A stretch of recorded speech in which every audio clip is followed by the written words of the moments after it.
Breaking news tonight on Western Sports Roundup. The National Finals of Breakaway Roping and the Benny Binion Bucking Horse Sale has been postponed. The dates and location are yet to be determined. The EHV-1 virus continues to direct our position and direction. Las Vegas events and the PRCA, in coordination with the Nevada Department of Agriculture and the Texas Animal Health Commission, have announced updated equine health guidelines for the 2025 Wrangler National Finals Rodeo. Well, and speaking of updates, we're going to give you an update on a beloved horse that has taken the Facebook world by storm. That is Stella, and we'll have a chance to catch up with Sharon Hall here today. She's showing all the clinical signs that we're moving in the right direction. And, you know, I mean, there's a combination of things that are working in her favor right now. And God is definitely at the forefront of that.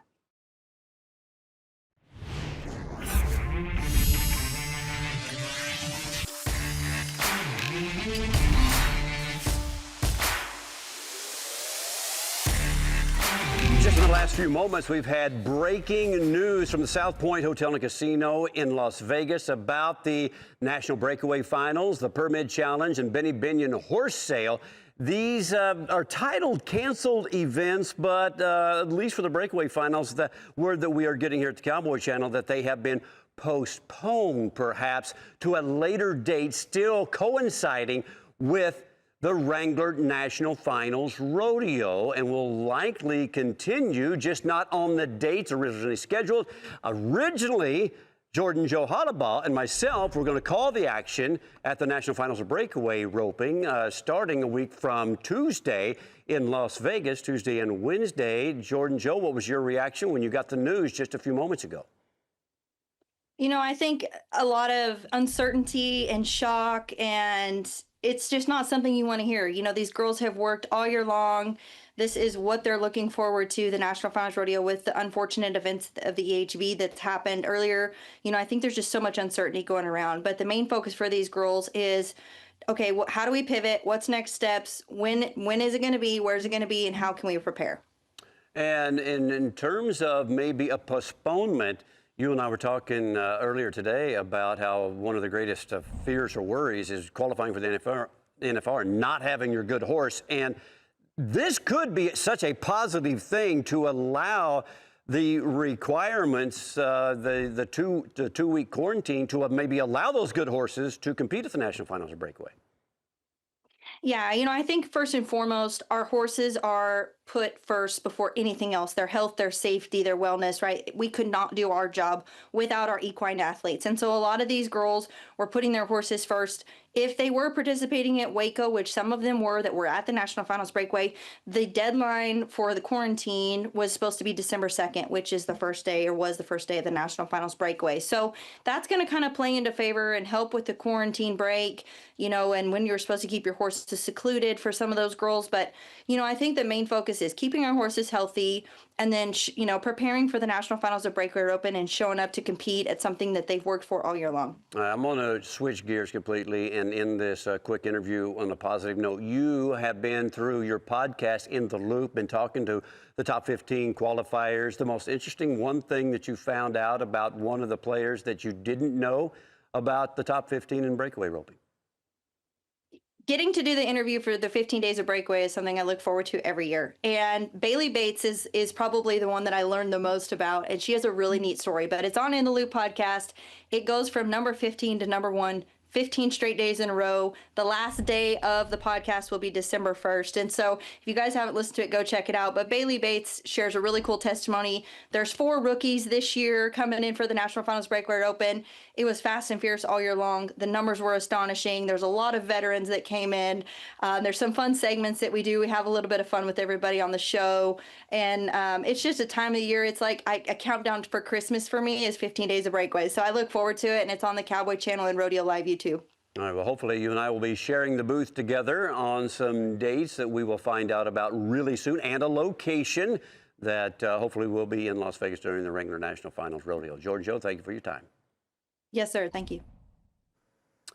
Okay, welcome to a Friday edition of Western Sports Roundup. I'm Justin McKee, along with Corey Keith, who, after we found out we'd be working this show together a few weeks ago, we're pretty excited about a lighthearted conversation full of cutting up and doing new things. Yeah. And all of a sudden, things got pretty serious pretty fast when we showed up at work today, and now you can see we are inundated with paperwork all over the desk. Yeah, it has been just a shocking last few days. I know everybody is trying to do their part to make sure that event right there happens in December, the National Finals Rodeo, and of course, Las Vegas events and the Professional Rodeo Cowboys Association. They do have some guidelines in place for our animal athletes, and it's pretty crucial if you're a contestant to follow the guidelines. Well, and nothing unreasonable coming here. I think this is not only from the top veterinary professionals at the state and national level, and of course local level, but also full of common sense. Horses must be temperature checked regularly, which is, I think, something that may be a part of our lives for the very near future and maybe beyond. Enhanced verification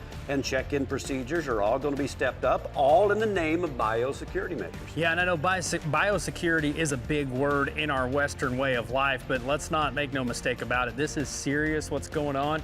And if we take the right precautions, the National Finals is going to happen with a breeze if everybody will just do their part. There is no doubt in our minds about that. Well, I know there's been a million questions in the last several days on what's going to happen in Las Vegas, which we are just a few days away from heading out to Nevada. And of course, Paul Woody of the Professional Rodeo Cowboys Association, he is the Chief Marketing Officer. He joins us right now on Western Sports Roundup. And Paul, I know you guys behind the scenes, you have been working tirelessly to try to find a solution to all this madness. So thank you on behalf of the entire industry. But who's been behind the scenes helping you make these decisions?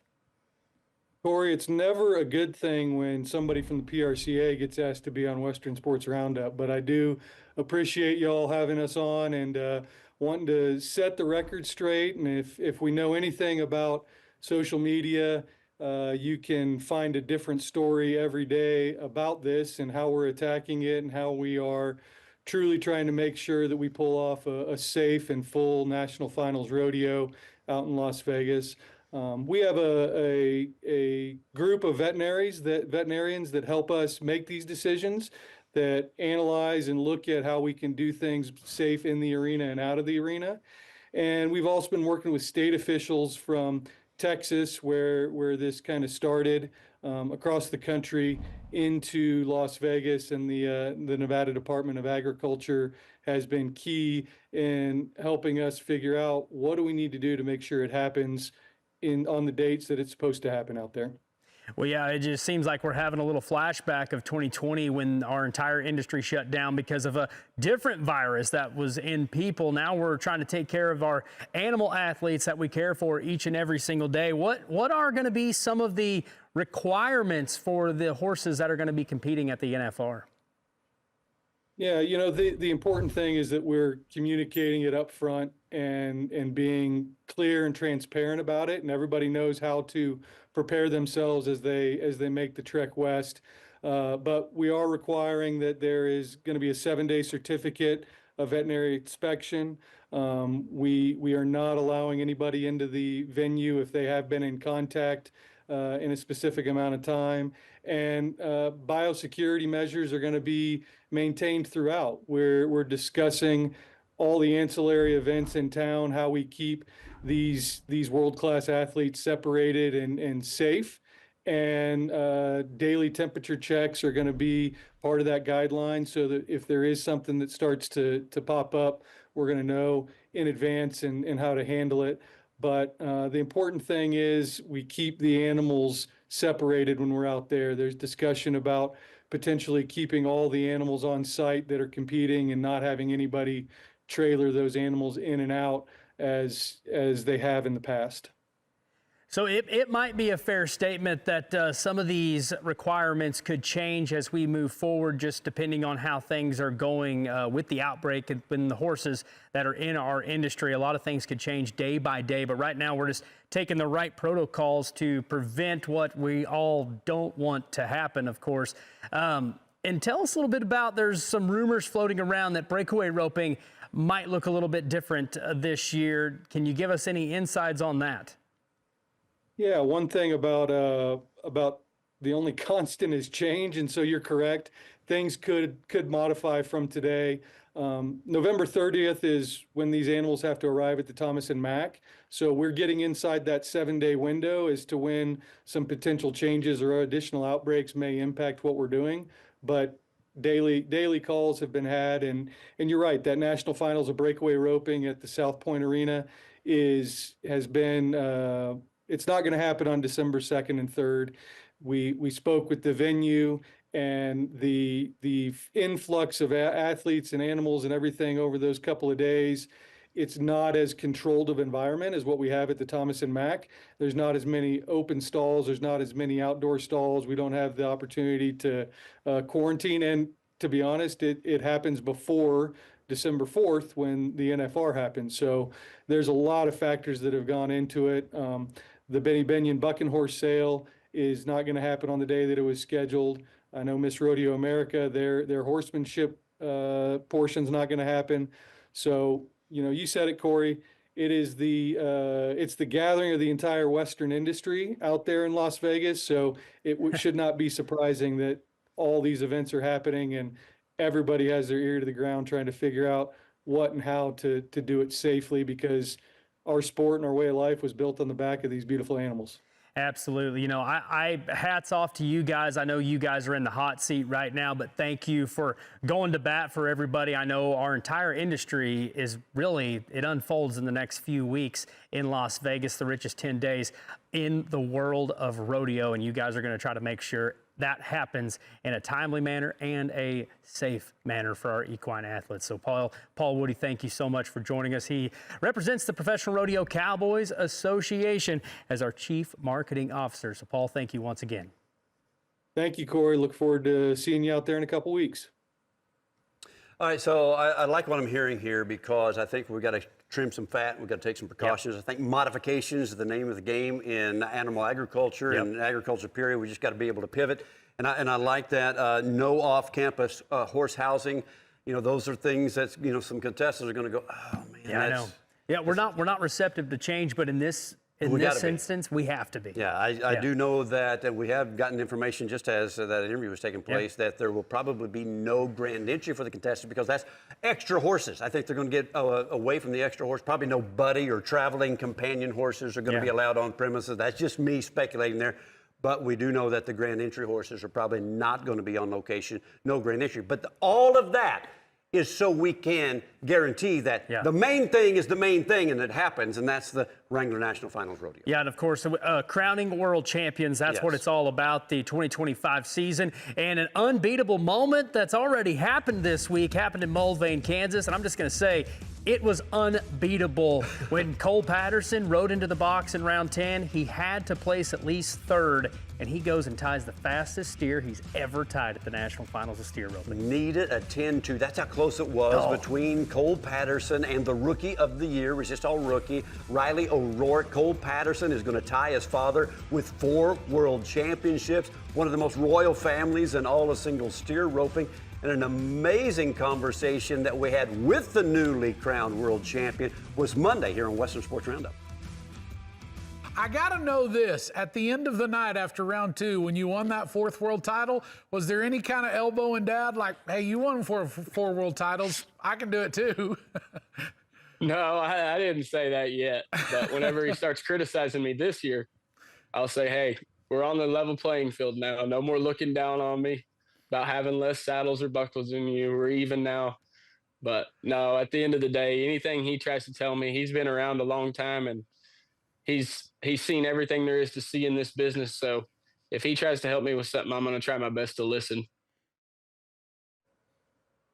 Well, I know he's roped a lot of 10th round steers in the backyard growing up, with Rocky being his dad. And of course, he joins Trevor Brazile and Guy Allen, the only 2 other Cowboys to win 3 consecutive world championships in the steer roping.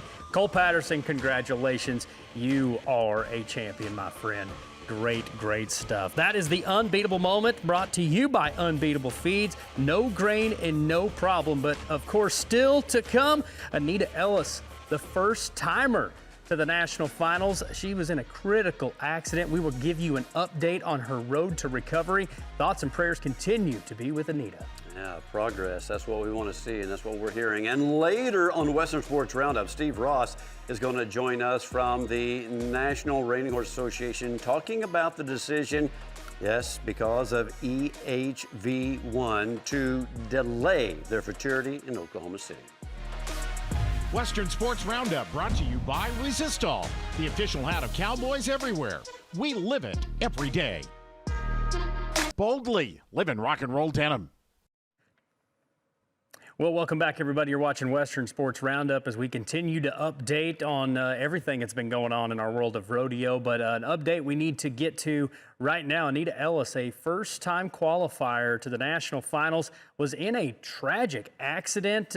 She's on a road to recovery, and it sounds like today was a very big day for this cowgirl. Well, that is right, as we are going to give some positive news here today as we take a look at her runs of Calgary. Of course, she won Calgary, set the arena record at the Cinch playoffs in Puyallup, and we are very thankful for an update that includes from her husband. She's been officially cleared to be transferred to an acute rehab center where she'll continue healing and rebuilding her strength. This is a major step forward. That's what we were hoping for right there, progress. Absolutely. Thoughts and prayers are continued with the Ellis family.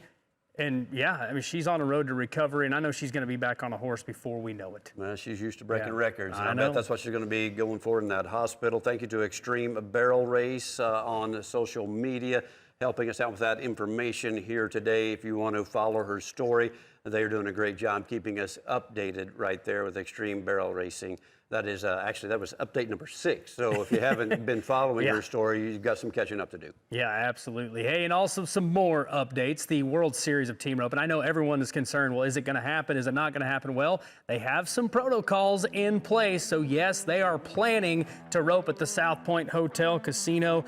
You are going to want to follow the guidelines. They have put a press release out, but they're happy to report that officially there are no restrictions or additional protocols in place to prevent the Ariat World Series of Team Roping from happening, but you're going to have to follow a few different guidelines similar to the National Finals Rodeo. Yeah, this just going to be some different kind of guidelines. People are going to have to be flexible, have a good attitude, be willing to help out when you can, and just try to get along. I think a lot of the things that's going to happen are going to be inconvenient. They're going to be maybe a little bit intrusive, but it's just part of the world we live in during these few weeks until we can get this behind us. Yeah, remember to give the gate guy a little grace. Yeah, a little grace. I think that is a great word that we need to add to our conversation today, especially when you're going to Las Vegas. But any equine events, grace. That is a good word of the day. When we come back, we're going to continue to tell the story about Hello Stella. This is one of, obviously, the most well-known horses getting great care on the road to recovery. And Sharon Hall herself will join us right here to tell us about the progress. Yes, more good news coming up after the break. Brought to you by Valley Vet.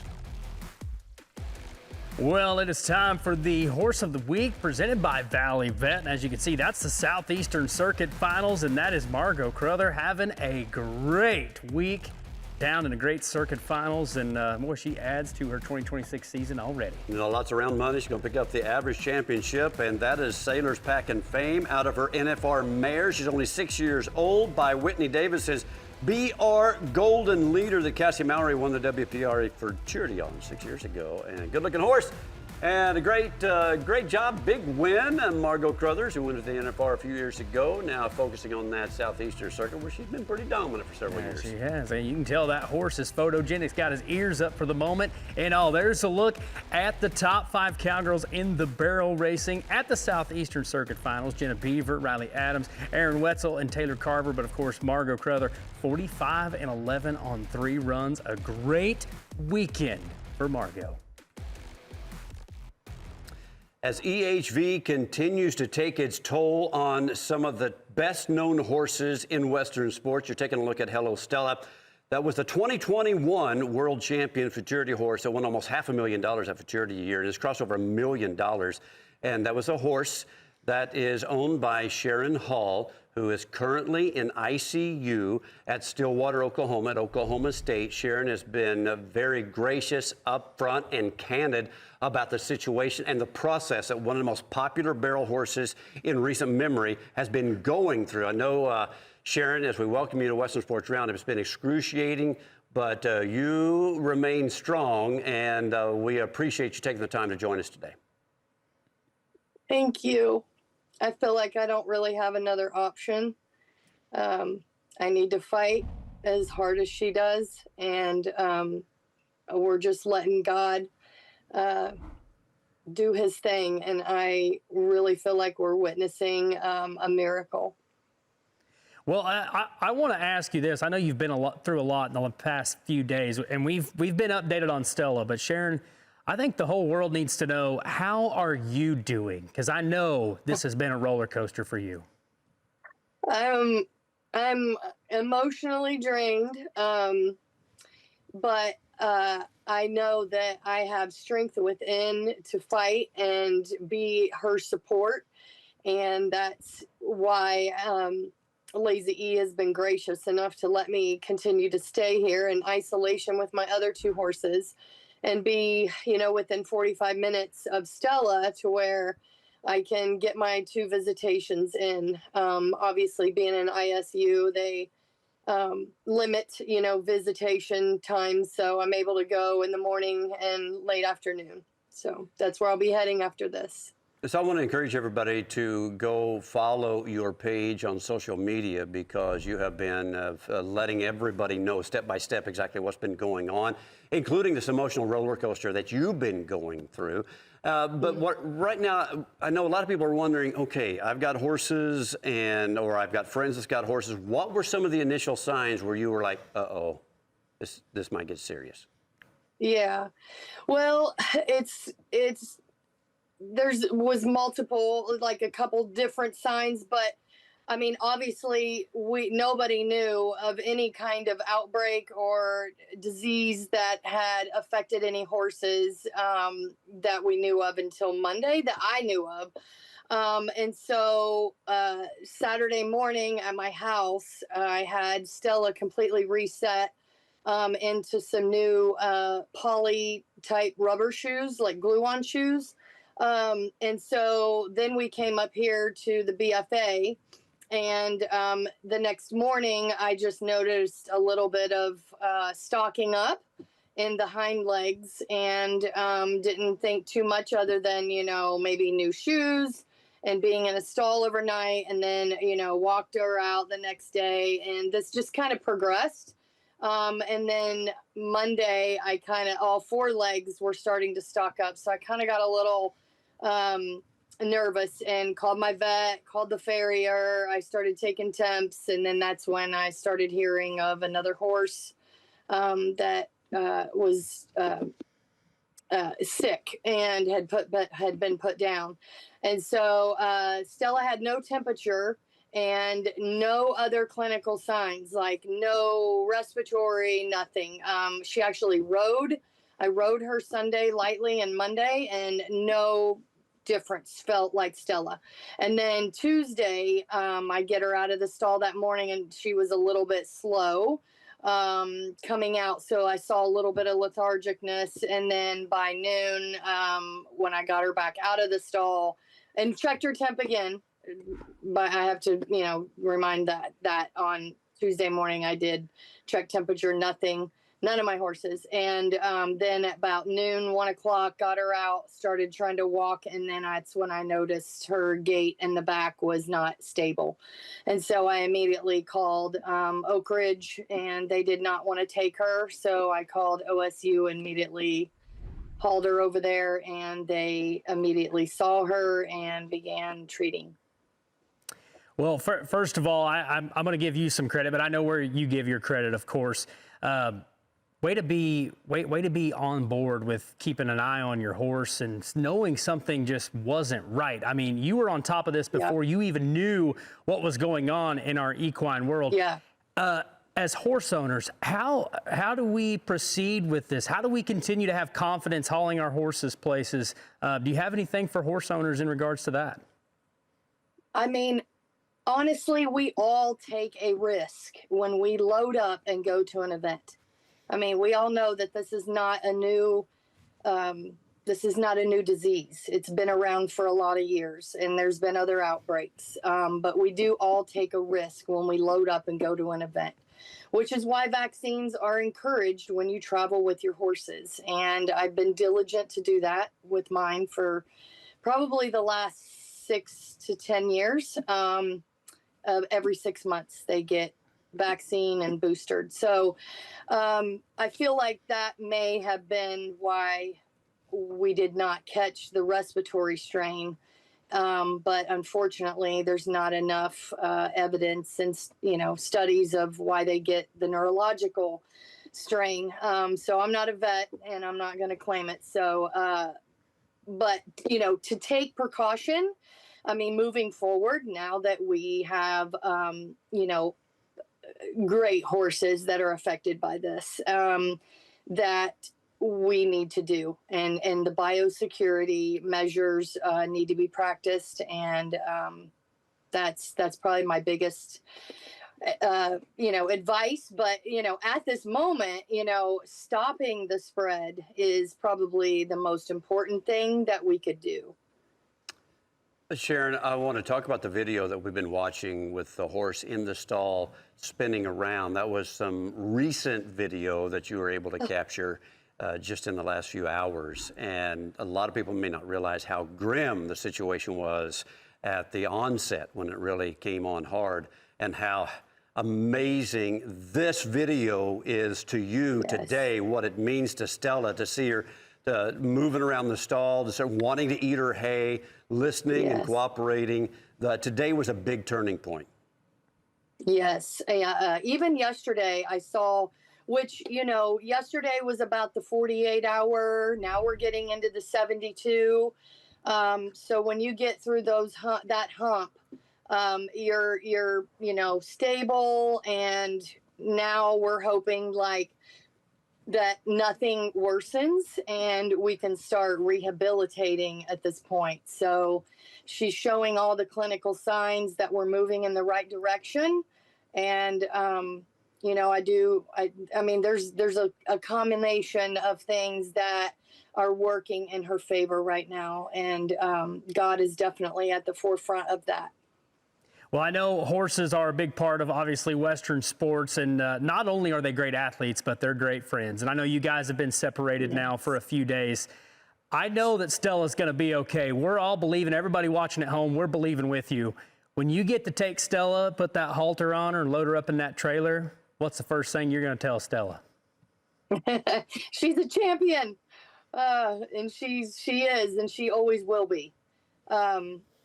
We're looking at right now, our plan is to, get to a quarantine area when she's released from ICU. So OSU is working with me on that, where she'll continue to be monitored. Obviously, learning how to walk and move, and, all of these signs are like the next step. And I'm confident with her, stamina and her resilience and determination that I saw today. It's in there, and it's going to continue to be in there. And she's got a big story that is still left to tell. Sharon, thank you so much. I'm going to add one more characteristic to that, and those goodbye lanes are super intelligent, and they read their partners very well. Stella is gaining a lot of confidence and strength by watching and listening to you. Thank you. God bless you. We'll keep on praying.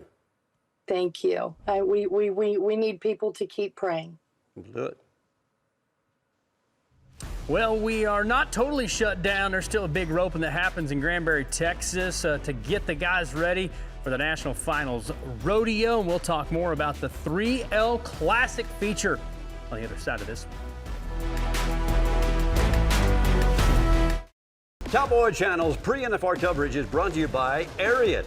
Ready, set, ride in boots and jeans that work as hard as you do.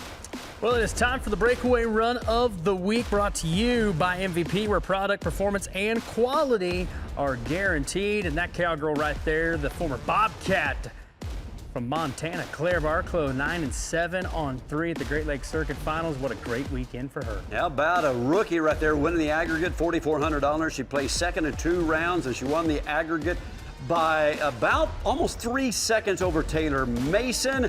9-7 on 3 runs. Great Lakes Circuit champion, definitely deserving. That last one was a 3-1 there in round 3. That is our MVP run of the week. Well, you know, there's a lot of great ropings and a lot of cool things cowboy all in this greater metroplex of Fort Worth. And of course, the 3L Classic went on just a few days ago. And here's a look at the results of that great roping. I'm here with the man himself, Mike LaPoma, the man behind it all. What's going on today? We are having a heck of a jackpot here today. With we've got over $12,500 added. We're just out here having fun roping. Taylor Santos is your official flagger today. How fast have the times been? Oh, it's been good. I mean, they don't have the barrier just set super short where you still have to score, but I mean they've been plenty fast. How good of a roping does Mike put on? Oh, it's a great roping. He goes above and beyond. You can tell by how much tinted windows are on that tractor. If he's involved, it's going to be first class. First class roping right here at the 3L Classic.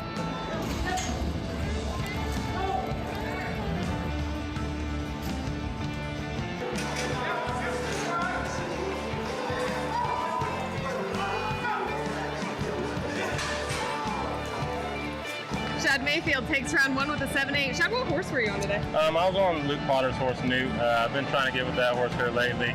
Going to take him out to the finals with me this year. And the horse really fits me. Every time I rode him, I've tried to keep 7 on him, so it works out. How nice is it to have a jackpot like this, to be able to click with a horse like that right before the finals? Yeah, it's awesome that Mike has this roping for us. He puts a lot of work into having this for us, and a lot of the toughest guys come out. So he also has one every Wednesday night, so he gives us somewhere to come out and practice and get some runs. So we thank them for all that. The toughest guys are here today.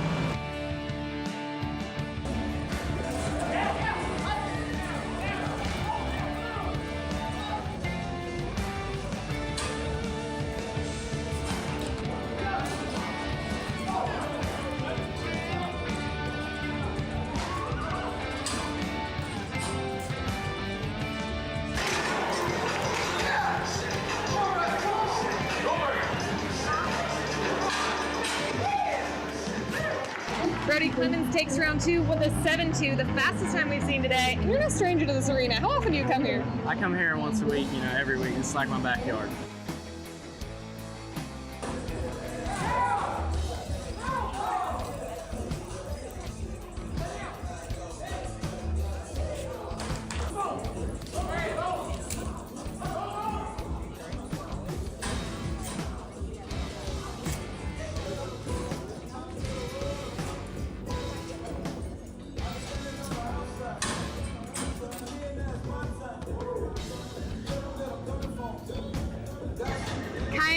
Takes round 3 and is also coming back second high call to the short round with NFR qualifiers on each side of you. How old are you? 19. 19, and to be roping at a jackpot like this against all the big guys and winning, how good does it feel? Yeah, it feels great. I think this is a great jackpot to come to with all these good guys, and I mean, definitely the competition is steep, and you got to rope good, so.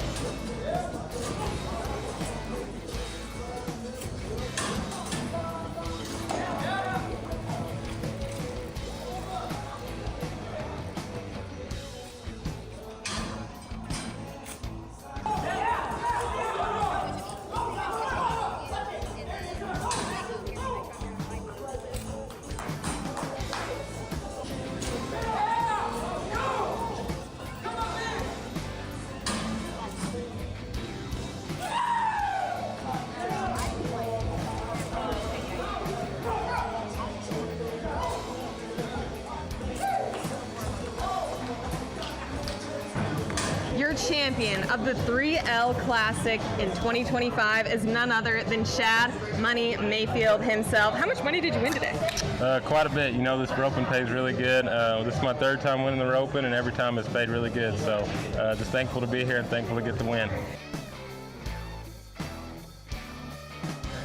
All right, guys, that's a wrap on the 2025 3L Classic. I would just like to thank everybody that showed up and came and supported our jackpot, and we appreciate everybody and ready for next year already. See you in 2026.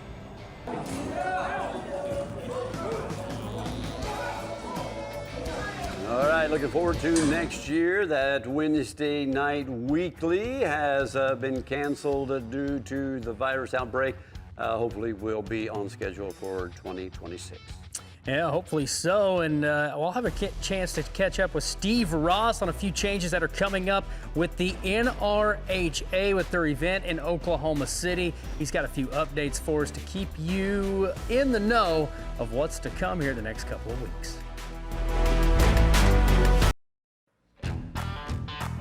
Well, now it's time for Behind the Slide with the NRHA, and there's a look right there. The delayed start of the NRHA futurity, something that's going to look a little bit different. They're making some adjustments. That is the new start date, November 27th. And of course, everybody's taking into consideration of what's going on with this EHV-1 outbreak, and representing the NRHA today, that is Steve Ross, who's been a commentator, a trainer, a clinician, and really a great spokesperson for our equine world. Steve, it's great to have you on Western Sports Roundup with us today.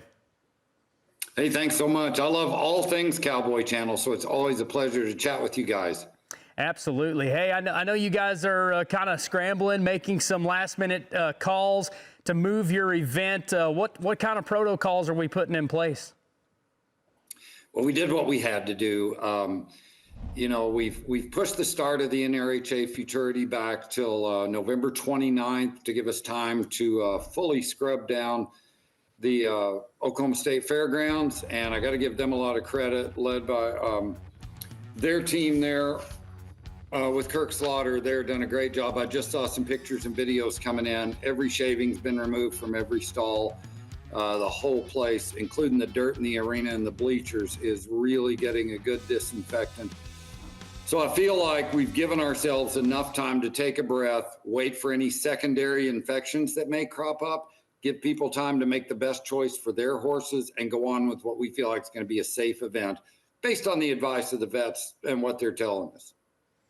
Yeah, no, I think you guys are doing the right thing with all these protocols in place. And I'm glad you brought that up about the Oklahoma City Fairgrounds of doing their part and cleaning the stalls, making sure everything is ready. How many horses are to be expected at this event?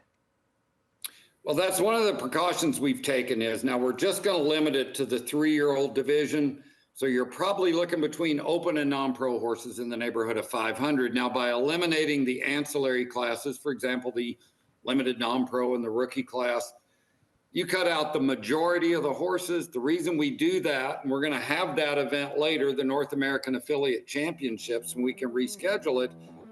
But with only the 3-year-olds there, we're going to be able to disperse those horses. The amount of contact's not going to be near as much. We do have a great facility in Oklahoma, so it's not going to be horses just on top of horses. This gives us a lot of advantages and allows our main event of the year to go on. Wow, I didn't think about cutting out some other classes. You're kind of eliminating part of the field there. That's another great protocol. But I do want to ask this. You know, I've been a part of Western sports almost my whole life, and you have too. There's been outbreaks before. Are we overreacting to this, or is this something that we're just dealing with now? Or, I mean, we've seen things like this before. We have, and it's a little bit of a combination of both. Look, people are passionate about their horses. I'm not telling you anything you don't know. So when you have a situation like this that could potentially endanger those animals, people are going to react strongly. And with social media now, they've got a platform to do that. I have no problem with that. I do know I've looked at what precautions are being taken. I'd feel good about taking a horse this year. I don't think it's any more of a risk than normal years. Anytime you get a large number of horses and people under one roof for an extended period of time, there's an opportunity for sickness or any number of things to happen, but I feel really good about what we've done to make this event happen this year. Yeah, you know, it's a wonder that more things don't happen. Anytime you take a animal to town, there's always a risk of something. There's so many things that linger in the air. What would you tell horse owners right now, just to give them a little extra confidence? You just said you would take a horse. Can you elaborate on that confidence for all the other horse owners? Sure. There hasn't been a positive test in the Oklahoma State Fairgrounds in 21 days. That's from the vets. That's not me saying it. The way they are scrubbing and disinfecting this facility, as I said, the extra time of just having the ability for this virus to go away. I'm no medical expert by any means, but one of the things we feel good about is this is not a long living virus. It only exists on surfaces for what I'm told is a couple days. So we feel like we're able to do these things. We're able to cut the number of horses there and have the facility prepared. We feel confident that we'll be able to go forward looking out for our horses in the best way. Well, yeah, the horses are a pride and joy of our entire industry. But, you know, this is not the first time we've had to make adjustments on events. You know, if we step back in time to 2020, all of our lives changed forever. You guys have had to make different plans before, and you guys have always come out on top and found a way to have your events. We have. We were forced to move the National Reining Breeders' Classic in 2020 from Katy, Texas to Tulsa. Tulsa turned out to be a great host, turned out to be a great event. It's now the permanent home of that. We also had to move the NRHA Derby back that same year for health concerns. That time it was for people, not for horses. So this is something we're a little bit experienced with.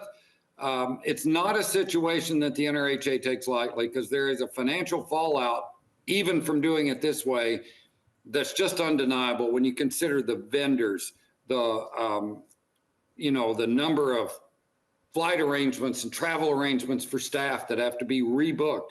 There's a lot of moving parts to it. I'm glad the NRHA took some time to make the best decision, and I think they've come up with the best solution they could. Yeah, but I'm going to point that out. If you're a spectator or maybe somebody that's taking a horse to an event that's changing dates, let's have a little grace and a little patience for all the people behind the scenes. Like you just said, a lot of moving parts that you've not even thought about yet of just changing an event and the logistics that go behind it. But Steve, thank you so much for joining us today to give us a little insight and maybe even gave us a little hope on your guys' event and how it's going to be successful here in 2025. Look, I think it's going to be great. I'll say this about NRHA leadership. They have skin in the game. Most all our board members own horses that are going to be at this event, and they love them just as much as everybody else does. So I feel confident about the decisions that have been made, and I really appreciate the time today. I love the Cowboy Channel. Absolutely. Well, Steve Ross, thank you for representing the NRHA today, and good luck with changing those dates. And there's a look at the dates. It now starts on the 29th. Classes begin on the 29th in Oklahoma City. The 2025 NRHA Futurity. You will not want to miss it. Well, the National Cutting Horse Association Futurity is underway and will continue. And we also have some results. So back to normal business with the NCHA. They do have some protocols. We'll go over that, but main focus is on the competition. Time to dive into the Metallica World Championship Futurity for the National Cutting Horse Association going on right here in Fort Worth. It is the Cut coming your way, presented by the NCHA, and we have got to talk about some good news, and that is the Futurity continues to roll here in Fort Worth, and got a few protocols for the participants, a little flexibility. Hopefully will make things go a little smoother.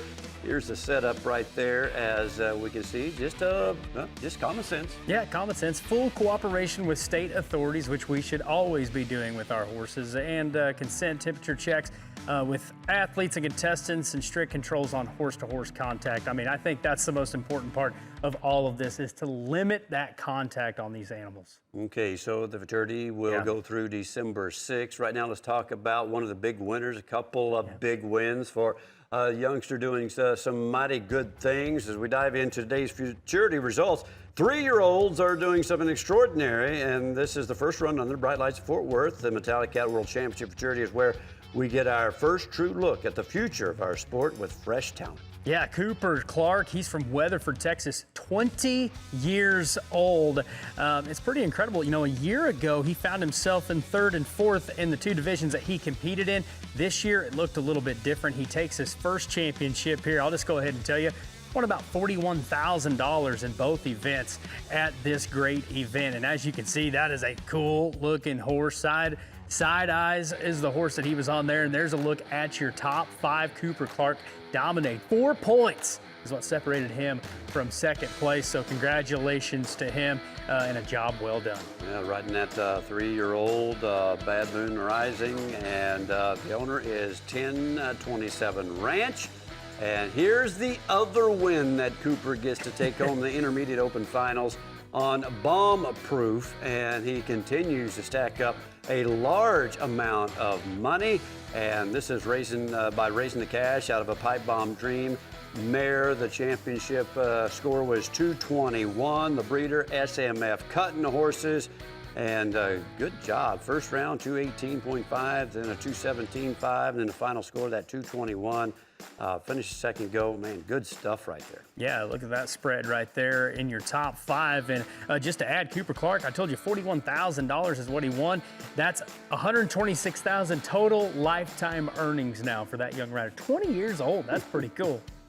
He had a name for himself early on in his career. As we would like to get to our Veterison top 3 headlines of the day right now. Veterison, clean, treat, heal, and we've got some headlines that includes the National Finals Breakaway Roping. It has been postponed.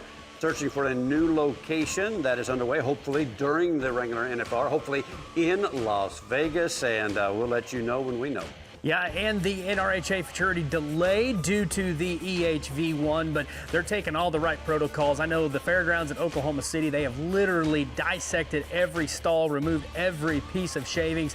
Hats off to them for making that event move forward. And of course, the National Finals in Las Vegas events is teamed up with the PRCA. They have some equine health requirements that are announced for the 2025 NFR. So thanks for staying tuned with us and knowing what you got to do with your horse when you get to Las Vegas. All right, steady as she goes, everybody. Normalcy will return. You know it comes in waves, so just help ride it out. Get a surfboard. Yeah, there's nothing normal about either one of us, so you're in good hands tonight. Oh, I didn't know this was coming. Speaking of the greatest visual segue I've ever seen, that was not planned, but at any rate, break a wave coming your way as we talk about Thanksgiving and programming here on the Cowboy Channel.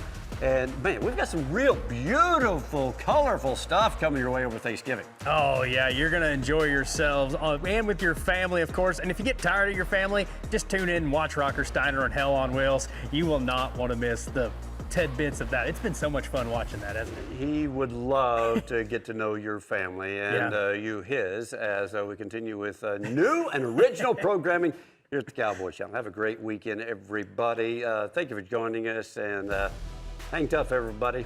We'll get through this just fine. See you next time.